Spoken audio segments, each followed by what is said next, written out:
senators are urging Joe Biden to reschedule cannabis from a Schedule 1 narcotic to a Schedule 3 narcotic. The big story there is those states have a lot of cannabis companies and they will be able to claim a lot more of deductions and bring them down from the 80% tax bracket to about the 30% tax bracket is what most people are saying. There's no way for companies now who are involved in cannabis because of its classification as a Schedule 1 narcotic to claim anything on their taxes to take advantage of anything useful.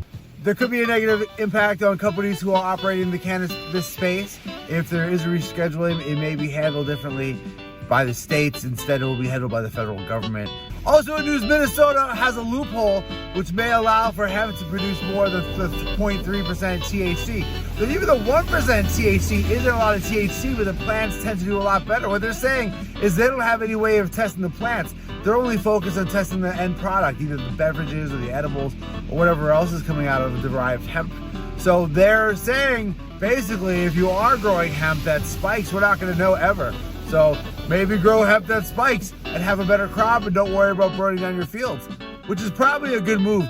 Currently the way it is with hemp, if your plants go over the very low 0.3, the unnaturally low 0.3% THC number, you have to destroy the entirety of your crop. So a lot of people aren't actually getting into hemp.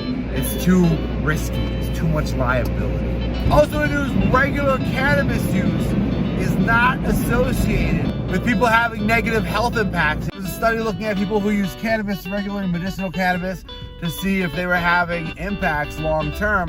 They don't seem to be. There's no cognitive issue. People are reporting an amazing amount of health benefit when they're using medical cannabis, and they're not seeing a lack in function or increase in psychosis. So there's a lot going on in the world of figuring out that cannabis is actually medicine and not a Schedule 1 narcotic with no medicinal properties. Thanks for watching The Wash Daily.